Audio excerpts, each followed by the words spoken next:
What's up, my friends? Today we're going to look at the Prizepicks NBA and MLB board, and I have some picks for you. Let's go.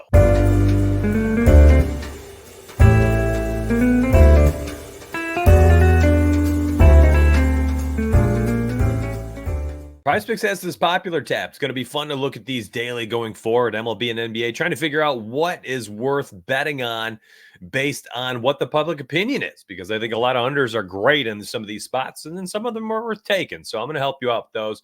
First off, though, let's go ahead and look at some picks. All right, Emmanuel, quickly over 12.5 rebounds and assists. Now, I posted this one inside Discord earlier this morning, 8:54 a.m. Eastern. Talked about it. A few plays this morning I posted, and they had to do with playoff teams or players that are playing for money. Yeah, looking for a contract. Quickly's minutes are massive. Contract is pending. Yeah, he's an unrestricted free agent. That's clutch for him and for us for betting purposes. With the massive minutes, the looming potential contract, the potential assist and production have been sky high. On top of that, with RJ Barrett, one of the elite slashers in the NBA, this guy gets to the rack looking for the orange and quickly keeps finding him.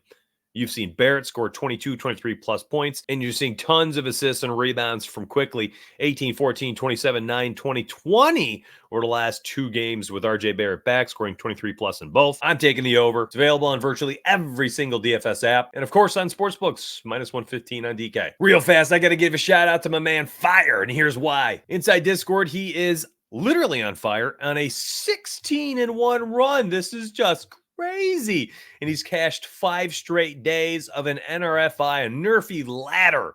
That's just wild. This man is on fire. All right, so here's the deal, my friends.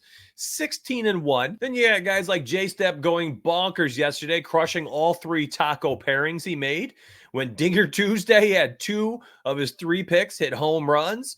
MLB player props went 2-0. NBA picks went 2-1. Phenomenal. And I'll just slide this on screen here. I mean, you can see this Mad Dog. He is a fan favorite right now. Just posting greens everywhere. Massive W's up and down yesterday. He went bonkers. Cashing throughout the slate. It was wild. And you can see here's how he posts them. He just hits you with the link and the photo of the plays, and he does virtually every single DFS app. He even smacked a 10X yesterday. What a goat, man. This guy's so good. Now, I show all this because a lot of people always join. They're like, man, I want to get Donuts VIP stuff. It's premium picks.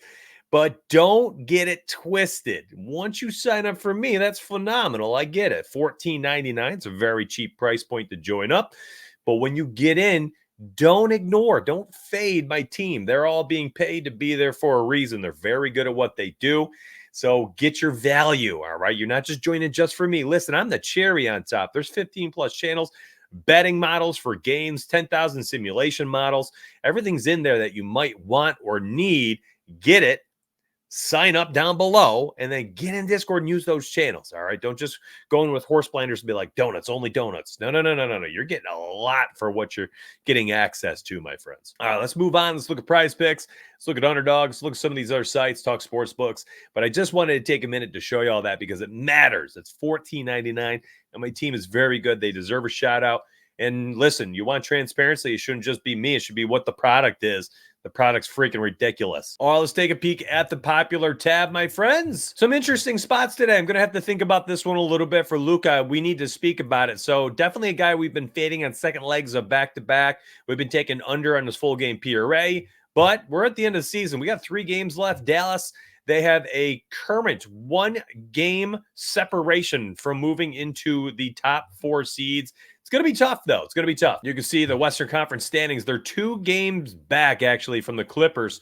And the Clippers missing Harden, missing Kawhi, facing the Suns tonight. So potentially the Mavs can gain a game and be 1 game back with 2 remaining. So it's going to be close. And they clearly are going to want that home court advantage against the likely matchup against the Clippers here. In fact, I think that's basically a shoo-in unless the Mavs lose all 3 games and the Clippers win all 3. That's the only way that they're not the 5th or the 4th seed. So this matchup is going to be the Clippers and Mavericks in the first round of the playoffs, most likely. It just matters now, can they get home court or not? And I think there's still a chance. I do, especially if Kawhi and Harden end up missing more time. The Mavs are so freaking hot right now. But my concern is that when you look at the Western Conference standings and then you look at the East, you see something similar here with the Heat. And now that Philly has Embiid back, they keep winning now. And you're going to have the 7 versus 10 matchup. And you got the Heat who would end up playing the Bulls. Well, I think both Miami and Dallas have a lot to play for right now, and neither are out of being able to be in the top 6, which is phenomenal for both the 76ers and the Heat, who have a chance here. If Cleveland slides, Orlando slides, Pacers slide, and one of these teams can scoot up in here inside the top 6, then they don't need to do the play-in tournament. So I think that we can probably look at the Luka play and feel a little bit more confident. This line is usually 33.5, 34.5. And I think the concern about the second leg of a back-to-back, tougher matchup, potential for them not to run out guys for 40 minutes if they're down by 20 points in the late third quarter, early fourth. Maybe that's why we're getting a lower line, but that's an interesting play. Evan Mobley, well, again, we were just looking at the standings for a reason. Cleveland sliding. They were second and in commanding control for a hot minute there. Now they are tied with Orlando as the 3rd seed, and they're behind the Bucks. Now, Orlando tonight facing the Bucks. 1 game out, my friend. So if Orlando beats Milwaukee and Cleveland ends up winning, we're going to have a 3-way tie for 2nd seed. And yes, it matters to these teams to have that home court advantage until they would end up facing Boston in the Eastern Conference Finals. And if you remain the 2nd seed, the reason why that's important, if you can get to that 2nd seed, you won't see Boston until you end up in the Eastern Conference Finals. Nobody wants to face Boston until they get there. Boston's so good through and through, so deep, so star-studded. That's a really tough team to beat. So these teams are going to ball out. Problem is they face Memphis today. Memphis is horrendous. They're selling out the rest of the season. Nobody cares on that team. You got a bunch of guys who didn't even start with the team who are getting significant minutes. So the problem is they could go up by 30 and then protect guys like Evan Mobley, Donovan Mitchell. These guys might not get their full game run. Now, if you're unconcerned about that, well, then this line is too low. The over 23.5 is a phenomenal play. Me, personally, I'm concerned. I'm a little nervous about that line. But if you're not, the 23.5 line for points and rebounds is very nice. And if you want to take the PRA at 27.5, I don't believe is on this, but maybe even a better play just because we know Mobley can pop off for assists.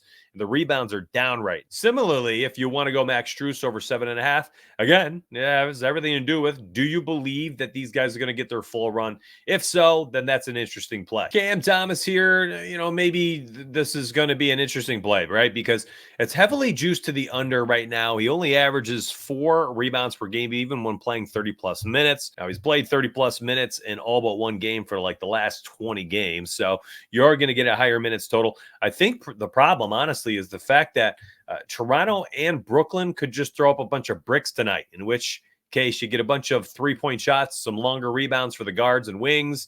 Maybe Cam Thomas hits the over, and you get that at plus 108 on FanDuel Sportsbook. So I'm actually looking at this and thinking it's good. It's a good play on both sides. Listen, you want to do plus EV game, this play to the under, very solid because you got heavy juice. I'm talking minus 140, minus 142, minus 135 to the under across virtually every book.